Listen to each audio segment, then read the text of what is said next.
Bueno, a ver, tenemos los números que se conocieron ayer, la encuesta permanente en base a la encuesta permanente de hogares. Recordemos que siempre, acá hay una crítica, pero metodológicamente, Luis, es igual en todo el mundo. Se conocen con 6 meses de atraso. Este número que estamos conociendo ahora es el cierre definitivo del 2024. Y ahí tenés el número, 38,1% es el nivel de descenso de la pobreza. Está bueno este cuadro está hecho en base a, lo hace Econométrica, en base a los números del INDEC. Esto que estamos viendo acá en realidad es el posteo que hace Javier Milei, también lo hace Martín Menem y lo repostea Javier Milei. El dato de pobreza y la negociación de un acuerdo con el FMI hace que los análisis e interpretaciones de los opinadores se vuelvan una verdadera fiesta de principio de revelación. Chao. Bueno, no importa, importa el número. Acá están los corazones que pone Martín Menem. Digo, los funcionarios, sí. Los corazones celeste y blanco de Martín Menem. Si lo podemos bajar un poquitito para ver el número.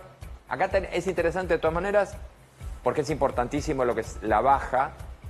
Fue muy fuerte. Fíjate, esto que te ves en amarillo, acá le ponen Juntos por el Cambio, gobierno de Mauricio Macri, termina en 35,5. Alberto Fernández lo lleva 52,9. Un éxito. Un éxito, otro más, otro gran éxito. Aunque uno calcula que lo hizo semejante bestialidad porque quería, porque la verdad es que se hizo un desastre en materia de pobreza. Y ahí en 38,1 y la proyección, lo que ves en ese violeta clarito, parece que fuera, sí, que va a 34,9, que es, esto es lo que está proyectando el gobierno y lo que te dice en base a los números que tiene para el primer trimestre del 2025, que no está medido. No está la medición hecha como la teníamos, 38,1. Yo mandé unos números que me parece que si lo tenemos lo podemos ver, porque es importante lo de ver lo que pasó con la indigencia también. Acá lo tenés. Acá está. Pobreza 38,1. La medición anterior, yo pongo junio para marcar primer semestre del año pasado, 52,9. Y fíjate en indigencia, la diferencia es muy grande, Luis. Acá donde es la salida más grande.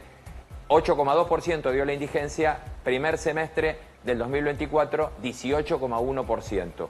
Bueno, ayer fue este dato, más el dato del Fondo Monetario diciéndole vamos a anticipar más el primer desembolso. No sé cuál es la noticia más importante para el economista Iván Carrino, pero vamos a charlar de todo. Iván, soy Luis, con el profesor Rubén Rabanal, te saludamos. ¿Cómo estás? Hola Luis, hola Rubén, ¿cómo están? Un gusto. ¿Qué noticia te parece la más significativa de ayer? La confirmación de desembolso, la baja de la pobreza, ¿qué estás viendo? Bueno, están las cuestiones urgentes y las cuestiones importantes.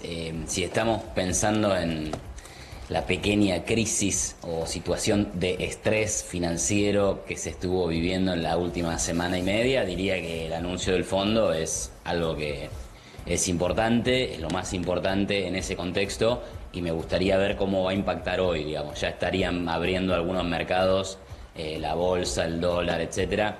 Hay que ver si esto trae calma, probablemente puede ser que lo haga, porque bueno, ahí tenés una especie de frase fuerte del fondo donde está diciendo, bueno, lo que dice el gobierno puede que vaya en serio, acá habría... Lo que pasa es que tampoco sabemos cuál es el monto exacto, ¿no? Porque se dice, bueno, 40% de un monto pedido de 20.000 millones. Entonces algunos hacen el cálculo y dicen, bueno, deben ser 8.000 millones de dólares.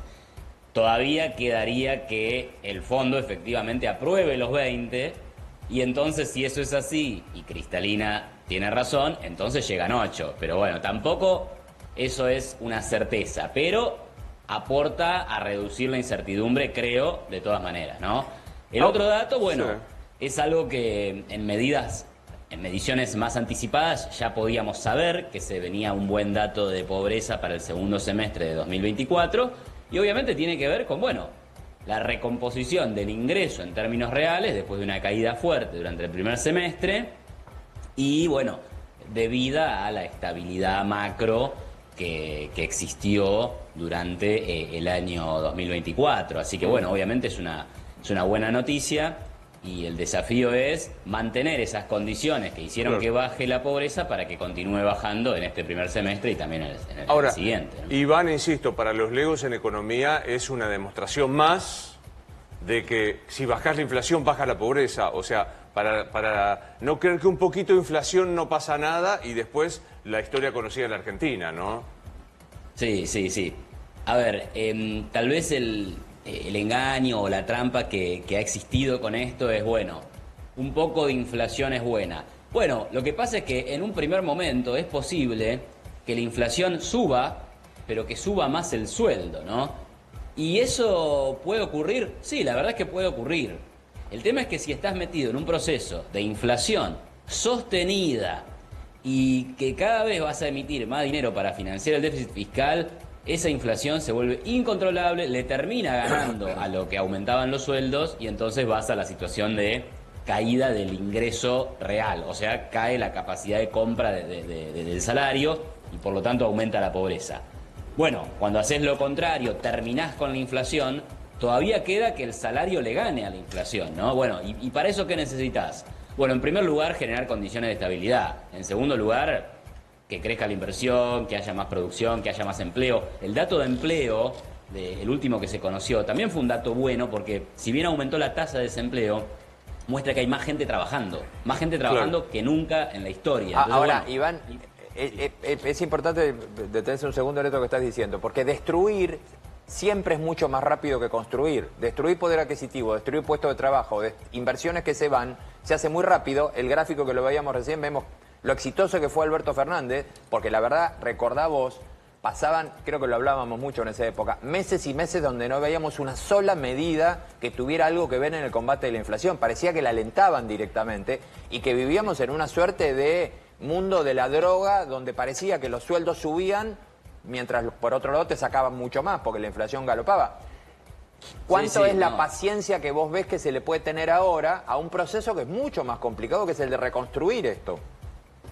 Sí, me haces acordar además a esta declaración de a partir del viernes empieza la guerra contra la inflación. ¿Te acordás? Bueno, uy, ¿te acordás de eso? Claro. Qué feo es tener memoria, claro. Hoy diríamos, eso es un meme, ¿no? Sí. Sí, o sea, y toda esa guerra contra la inflación fue bueno, pongamos un control de precios, bueno, fijemos más el tipo de cambio, qué sé yo. Sí, obviamente que el proceso de bajar la inflación y recomponer el salario en términos reales es un proceso más difícil, es un proceso que lleva tiempo. O sea, recordemos una lección básica de la economía.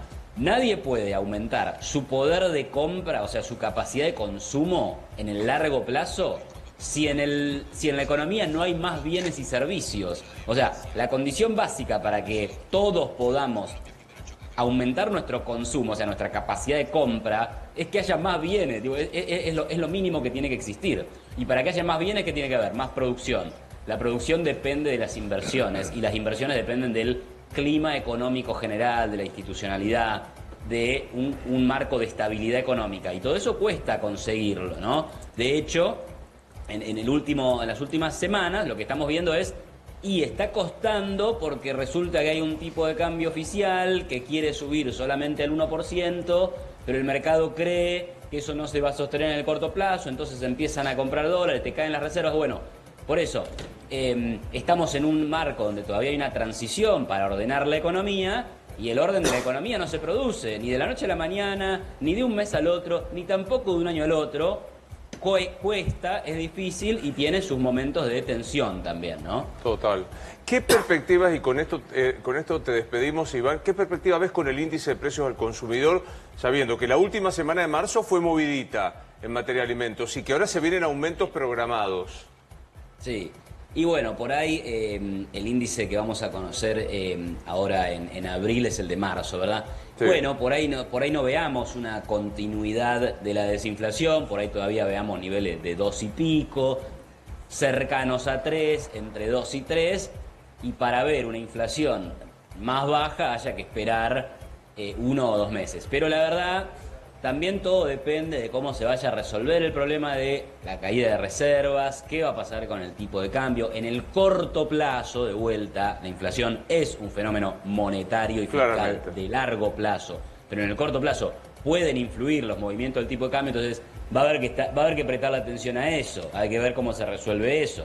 Y eventualmente también habrá que ver qué hace el Banco Central con la tasa de interés. Bueno, eso nos determinará qué pasa en abril y mayo, que son los meses que vienen, ¿no? El próximo dato ya está jugado, ya cerró el mes, así que solo queda conocer. Gracias por la charla, Iván, como siempre. Un saludo muy grande.